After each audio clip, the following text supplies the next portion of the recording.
சோம்பு ஜீரகம் எல்லாத்தையும் இதில் சேர்த்துட்றேன். எல்லாத்தையும் நல்ல பேஸ்ட்டாக அரைச்சிட்டு வந்து காட்டுறேன்.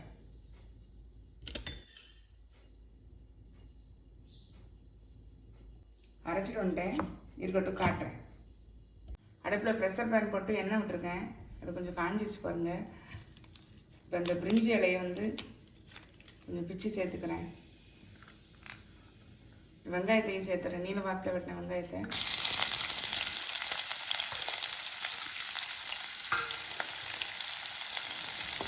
நல்லா வதங்கட்டு காட்டுறேன். நல்லா வதங்கிச்சு பாருங்க. நம்ம இந்த ஸ்டேஜில் அரைச்சி வச்சுருக்க விழுதை வந்து இதில் சேர்த்துடலாம்.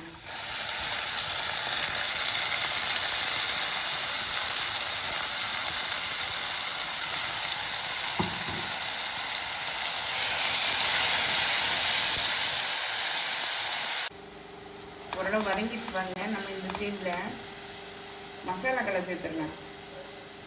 ஒரு 1/4 டீஸ்பூன் வந்து மஞ்சள் தூள், பச்சை மிளகாய் சேர்த்துக்கிறதுனால காரத்தை பார்த்து சேர்த்துக்கோங்க. ஒரு 1/4 டீஸ்பூன் மிளகாய்த்தூள், 1/2 டீஸ்பூன் மல்லித்தூள் எல்லாத்தையும் வந்து நல்லா மிக்ஸ் பண்ணி விட்டுருணும். பச்சை வாசனை போகிற வரைக்கும் நல்லா வந்து மிக்ஸ் பண்ணி விட்டுருணும். கொஞ்சம் வதக்கிக்கலாம். நல்லா வதங்கிச்சு பாருங்கள். நம்ம இந்த ஸ்டேஜில் வந்து ரைஸை சேர்த்துடலாம்.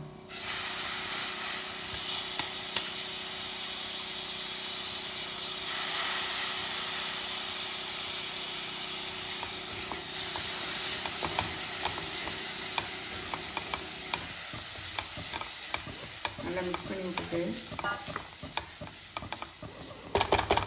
1 டம்ளர் எடுத்துருந்தேன், சின்ன டம்ளருக்கு. அதுக்கு 1.5 டம்ளர் மிக்ஸி ஜாரை கழுவி அதோடு சேர்த்து ஊற்றிடுறேன்.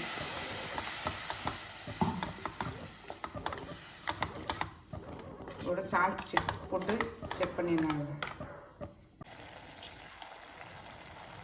சால்ட்டு சேர்த்துட்றேன். உப்பு காரம் தான் இந்த ஸ்டேஜில் நீங்கள் செக் பண்ணிக்கலாம்.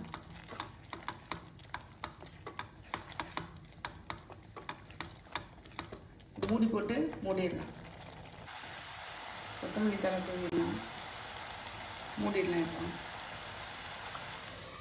மூடி சிம்லேயே வச்சு ஒரு விசில் வர வரைக்கும் நம்ம எடுத்துடலாம். காலையில் இட்லி ஊற்றிடலாம்.